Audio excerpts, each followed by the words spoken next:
నమస్కారం. I dream ప్రేక్షకులకు స్వాగతం. సుబ్రహ్మణ్యేశ్వర స్వామి వైభవం గురించి తెలుసుకోవాలి అంటేనే ఎంతో పుణ్యం చేసి ఉండాలట. నాగదోషాలు కానీ, సంతానలేమి ఉన్నవాళ్ళు కానీ, కళ్యాణం ఆలస్యం అవుతున్న వాళ్ళు కానీ, కుజదోషం లాంటి వాటితో ఎవరైనా సఫర్ అవుతూ ఉన్నా, బిజినెస్ డెవలప్ అవ్వాలి అన్న భూ సంబంధిత సమస్యలు ఏవైనా ఉన్నా కూడా సుబ్రహ్మణ్యేశ్వర స్వామిని ఆరాధిస్తే ఇవన్నీ కూడా తీరుతాయని అంటారు. అయితే ఇవాళ సుబ్రహ్మణ్యేశ్వర స్వామిని ఎలా ఆరాధించాలి అనే విషయం గురించి క్లియర్గా తెలుసుకుందాం. ఈరోజు మనతో పాటు ఉన్నారు ప్రముఖ జ్యోతిష్య మరియు వాస్తు పండితులు, లలితా ఉపాసకులు నానాజీ పట్నాయక్ గారు. వారిని అడిగి తెలుసుకుందాం. నమస్కారం గురుజీ. శ్రీమాత్రే నమః. గురుజీ, సుబ్రహ్మణ్యేశ్వర స్వామిని ఆరాధించటం వల్ల బిజినెస్లో డెవలప్మెంట్ ఉంటుందని ఇట్లా రకరకాలుగా చెప్తూ ఉంటారండి. అనారోగ్య సమస్యల నుంచి కూడా బయటపడతారు. మన తమిళనాడులో కనుక చూసినట్లయితే కావుళ్ళు తీసుకెళ్లి చెల్లిస్తూ ఉంటారు. వాళ్ళు షష్ఠి కానీ, కృతిక కానీ, భరణి కానీ ఇట్లాంటివి వచ్చినప్పుడు ఖచ్చితంగా ఆ స్వామిని ఆరాధిస్తూ ఉంటారు గురూజీ. మన దగ్గర కూడా ఉన్నారు కానీ తక్కువ మంది ఆరాధిస్తూ ఉంటారు. అయితే సుబ్రహ్మణ్యేశ్వర స్వామిని ఆరాధించే విధానం గురించి, ఎలాంటి సమస్యల నుంచి ఆయన పాదాలు పట్టుకున్న వాళ్ళు బయటపడొచ్చు అనే విషయం ఇవాళ పూర్తిగా తెలియచేస్తారా గురూజీ? ఫస్ట్ ఆఫ్ ఆల్ ఏంటంటే సుబ్రహ్మణ్యేశ్వర స్వామి యొక్క అనుగ్రహం ముఖ్యంగా షష్ఠి మంగళవారం రోజు కలిస్తే కనుక యోగం ఇస్తుంది. అది షష్ఠి మంగళవారం కలవాలి. ఇంకోటి ఏంటంటే మనం ఏదైనా దేవత ఆరాధన చేసేటప్పుడు ఆ దేవత పటాన్ని మనం పెట్టుకుంటాము, అలంకరణ చేస్తాము, అష్టోత్తరాలు చదువుతాము, ధూప దీప నైవేద్యాలు చేస్తాము. ఇంత ప్రాసెస్ ఉంటుంది. కానీ సుబ్రహ్మణ్యేశ్వర స్వామికి అతనికి ఉన్నటువంటి దీంట్లో ఏమిటంటే కేవలం దర్శన మాత్రమేనా, చూసి నమస్కారం పెట్టుకుంటూ అనుగ్రహిస్తాడు ఆయన. అంటే పూజ అష్టోత్తరం కాదు, చేస్తే ఇంకా ఎక్కువ, కేవలం చూసినంత మాత్రాన్ని అనుగ్రహిస్తాడు అంటారు సుబ్రహ్మణ్యేశ్వర స్వామిని. ఎందుకంటే అతని రూపం అలా ఉంటుంది. ఇలా పట్టుకొని ఒక శూలాయుధాన్ని పట్టుకొని ధరించి అతని రూపము, ఒక్కొక్క రూపము మనం ఏమనుకుంటాము, ఈశ్వరుడు రూపం ఇలా ఉంది, ఆయన తపస్సు చేసుకుంటూ ఉన్నాడు, రాధాకృష్ణుడు ఇలా ఉన్నారు, కాళికా అమ్మవారు ఇలా ఉంది అనుకుంటాను. చూసారా, ఈ రూపానికి ఒక ఎనర్జీ ఉంటుందమ్మా. మహర్షులు ఎన్నో సంవత్సరాలు, వేల లక్షల సంవత్సరాలు తపస్సు చేసి ఆ యొక్క రూపాన్ని వాళ్ళు వాళ్ళ దివ్య దృష్టితోని థర్డ్ అయితే చూసి మనకు అందించారు. సుబ్రహ్మణ్యేశ్వర స్వామి కామన్గా అందరికీ కనిపిస్తాడు. ఎక్కడి నుంచి వచ్చాయి ఆ రూపాలు అంటే వాళ్ళు దర్శించారు, వాళ్ళు దర్శించి మనకు అందించారు. అయితే ఎవరికైనా కానీ చూడండి, సుబ్రహ్మణ్యేశ్వర స్వామి దీక్ష కూడా ఉంటుంది మనకి. ఎలా అయితే అయ్యప్ప స్వామి దీక్ష, గణపతి అమ్మవారి దీక్షలు ఎలా ఉంటాయి, సుబ్రహ్మణ్యేశ్వర స్వామి దీక్షలు కూడా తీసుకుంటారు. దానికి గ్రీన్ కలర్ డ్రెస్ కానీ రెడ్ కలర్ డ్రెస్ కానీ వేసుకుంటారు వాళ్ళు. సుబ్రహ్మణ్యేశ్వర దీక్ష తీసుకునేవారు గ్రీన్ వేసుకొని చేస్తారు ఎక్కువగా వాళ్ళు సుబ్రహ్మణ్యేశ్వర స్వామిని. దానికి ఎందుకు గ్రీన్ చేసుకొని చేస్తారంటే అప్పులు బాధలు తీరడానికి వేస్తారన్నమాట ఎక్కువగా. అంటే బాగా అప్పులు అయిపోతున్నాయి, సుబ్రహ్మణ్యేశ్వర స్వామి యొక్క అనుగ్రహం ఉంటే అప్పులు తగ్గిపోతాయి. ఎందుకు అంటే అప్పులకు కారకుడు ఎవరు అంటే బుధుడు. అందరూ కుజుడు అనుకుంటారు కానీ కుజుడు కాదు, బుధుడు. ఎందుకు బుధుడు అంటే న్యాచురల్ 6th లార్డ్. అప్పు ఎందుకు చేస్తాం? మిస్కాలిక్యులేషన్. మనం ఎంత అప్పు చేస్తున్నాము, మన శాలరీ ఎంత, లేకపోతే మనకు వ్యాపారం నెలకు ఎంత వస్తుంది అనే అంచనా తప్పు వేసి అప్పు తీసుకుంటాం. అంటే ఒక దగ్గర 1 కోటి రూపాయలు అప్పు తీసుకున్నాం అంటే ఈ 1 కోటి రూపాయలతో మనం నెలలో ఎంత తీర్చగలుగుతాము, దీనికి ఎంత రిటర్న్స్ వస్తాయని క్యాలిక్యులేషన్ సరిగ్గా లేకపోవడం వల్ల అప్పు తీర్చే విషయంలో ఫెయిల్ అవుతాడు మనిషి. ఫెయిల్ ఎందుకు అవుతున్నాడు? క్యాలిక్యులేషన్ సరిగ్గా చేయలేకపోవడం వల్ల. క్యాలిక్యులేషన్ ఎందుకు ఫెయిల్ అవుతుంది? బుద్ధి సరిగ్గా లేకపోవడం వల్ల. అంటే మన క్యాలిక్యులేషన్ ఇచ్చేది బుద్ధి. అరే వీడికి అంత బుద్ధి లేదు అంటుంటాం మనం. అంటే బుద్ధి ఎందుకు బాగుంటుంది, బాగోపోవడానికి కారణం ఏంటి? బుధుడు దానికి ఆధారం. బుధగ్రహం బాగోలేదు, మిస్కాలిక్యులేషన్. కానీ ఈ బుధగ్రహాన్ని యొక్క నెగటివ్ ఎనర్జీని కంట్రోల్ చేసేది మార్స్, కుజుడు. కుజుడికి అధిష్టాన దేవత సుబ్రహ్మణ్యేశ్వర స్వామి. అంటే ఏమిటి? నీకు ఒక శక్తి, నేను ఎలాగైనా సాధించగలనని ఒక ధైర్యాన్ని ఇస్తుంది. రావాలి మీకు ధైర్యం వచ్చింది అంటే ఏదైనా సాధించవచ్చు. ఆ ధైర్యాన్ని ఇచ్చేటువంటి ఎనర్జీ ఎవరు అంటే సుబ్రహ్మణ్యేశ్వర స్వామి. అదేవిధంగా కేవలం అప్పు తీర్చడం ఒకటే కాకుండా, శక్తి రావడం ఒకటే కాకుండా కుజదోషము అంటారు.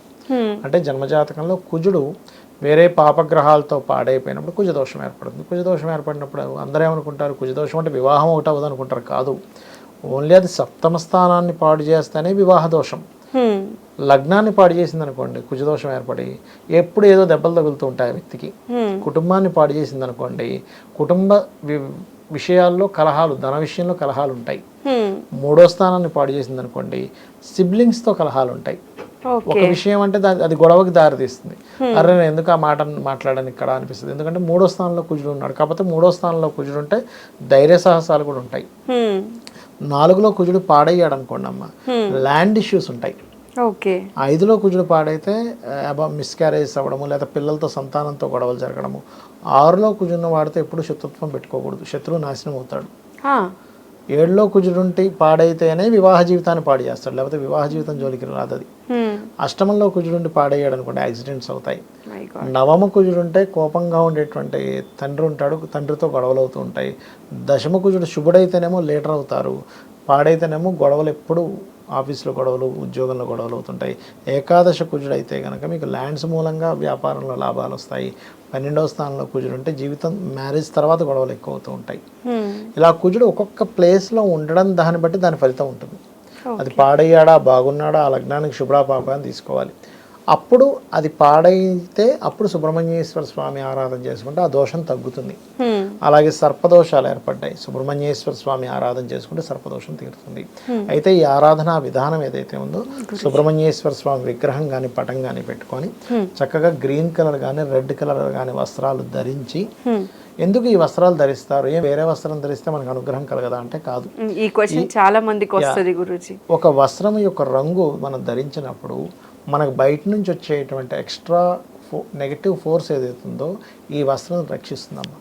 అయ్యప్ప స్వామి దీక్ష తీసుకునేటప్పుడు నల్లటి వస్త్రాలు ధరిస్తాం. ఎందుకు? అది చలికాలం. ఫస్ట్ ఆఫ్ ఆల్ చలికాలంలో నలుపు వస్త్రం ఏం చేస్తుంది, చలిని ఆపుతుంది. అర్థమైందమ్మా, చలిని ఒకటి ఆపుతుంది. శనికి సంబంధించిన దోషం కూడా తగ్గుతుంది. నల్లటి వస్త్రాలతో నువ్వు నేల మీద నిద్రపోవడము, ఒంటిపూట తినడము, అదేవిధంగా 2 పూట్లు మీరు దీపారాధన ప్లస్ దైవారాధన చేసుకోవడము, గురువు దగ్గర కూర్చొని మంచి విషయాలు తెలుసుకోవడం, కాళ్ళకి చెప్పులు వేసుకోకుండా కర్మ అనుభవించడం చేస్తున్నాం. అప్పుడు ఏమవుతుంది, శని దోషం తగ్గాలి. అలాగే సుబ్రహ్మణ్యేశ్వర స్వామి అనుగ్రహం మీకు కలగాలి అంటే ఈ కలర్ డ్రెస్ వేసుకోవడం వల్ల బయట నుంచి వచ్చేటువంటి ప్రేత సంబంధించిన ఎనర్జీ మీ దగ్గరికి రాదు.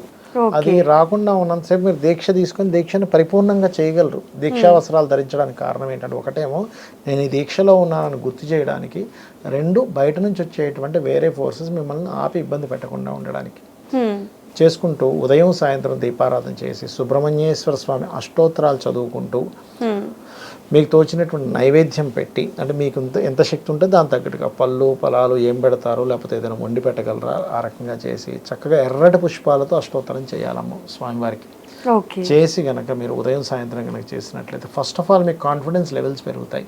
నేను ఏదైనా సాధించగలను, నా వెనకతలు సుబ్రహ్మణ్యేశ్వర స్వామి ఉన్నారు అని. ఎందుకంటే మనకి పురాణాల్లో కానీ మన గతంలో జరిగినటువంటి అనేకమైనటువంటి ఇతిహాసాల్లో కానీ ఏంటంటే, సుబ్రహ్మణ్యేశ్వర స్వామి యొక్క అనుగ్రహం కలిగిన వాళ్ళు చాలామంది ఉన్నారు. ఎంతో మంది చెడు రూట్లోకి వెళ్ళిపోతారు చూసారా, సుబ్రహ్మణ్యేశ్వర స్వామి ఆరాధన కనుక చేస్తే వాళ్ళు ఖచ్చితమైనటువంటి ఒక మంచి రూట్లోకి వెళ్తారమ్మ. నేను చూశాను. నాకు తెలిసిన ఒక ఇదైతే, అంటే ఇది దాదాపుగా కొన్ని సంవత్సరాల క్రితం అబ్బాయి చెడు వ్యసనాలకు పాడైపోయాడు. ఆ తల్లి వచ్చి ఒకటే బాధ, నేనన్నా నేను లేదమ్మా, మీరు సుబ్రహ్మణ్యేశ్వర స్వామి బెల్లు ఒకటి మెల్లో వేయండి అబ్బాయికి. రోజు అబ్బాయికి ఓం స్కందాయ నమః అని ఒక్క 10 నిమిషాలు అనుకోమనండి, నీ ఇష్టం, నువ్వు తర్వాత రోడ్డు మీద తిరుగుతావు, ఏం తిరుగుతావు నీ ఇష్టం, ఇది ఒక్కటి చేయరా అని చెప్పండి అన్న. అంటే ఈ అమ్మాయి, ఈవిడ కూడా తల్లి కూడా రోజు సుబ్రహ్మణ్య స్వామి ఆరాధన చేసుకుని ఒక 10 నిమిషాలు అంటే అబ్బాయి అనడం స్టార్ట్ చేశాడు. ఏమైపోయిందంటే చెడు స్నేహాల నుంచి దూరం అయిపోయాడు. ఒక సిస్టమేటిక్ వెళ్ళిపోయాడు. అంటే ఆ ఎనర్జీ ఏం చేస్తుందంటే, కుజుడికి సంబంధం, వీడు నిప్పు అంటాను చూసారా, నిప్పు అంటే ఏంటి, ఒక మంచి క్యారెక్టర్ అని అర్థం. ఆ తత్వం వచ్చేస్తుంది మనిషిలోకి. అరే నేను ఎందుకు అట్లా ఉండాలి, నేను కరెక్ట్గా ఉండొచ్చు కదా, నేను అమ్మ బాధపడేలాగా ఎందుకు చేయాలి, మా నాన్నగారు బాధపడేలా ఎందుకు చేయాలి, చుట్టుపక్కల వాళ్ళందరూ నవ్వుకులేలా ఎందుకు చేయాలి, నేను నిరూపించి చూపిస్తాను, నేను ఒక రకమైనటువంటి ఒక రెవల్యూషన్ తీసుకొస్తుంది అతను, ఒక మనిషిలో పరివర్తన అనేది మొదలవుతుంది. ఎందుకంటే స్ట్రిక్ట్గా దీక్షగా ఒక సిస్టమేటిక్గా ఉండేటువంటి తత్వాన్ని ఇస్తుంది అది. ఎంత బాగా చెప్పారు గురూజీ. అసలు సుబ్రహ్మణ్యేశ్వర స్వామి గురించి వింటుంటే చాలా సంతోషంగా ఉందండి. ఎందుకంటే దేవతామూర్తుల కష్టాన్ని తొలగించటానికి అవతరించిన ఆ మూర్తిని మనం ఆశ్రయించి ఎలాంటి సమస్య నుంచి బయటపడచ్చు అనే అంశం ఇవాళ పూర్తిగా మా వాళ్ళకి అర్థమయ్యేలా సవివరంగా తెలియచేశారు. మరోసారి ప్రత్యేక ధన్యవాదాలు గురూజీ. శ్రీమాత్రే నమః. శ్రీమాత్రే నమః.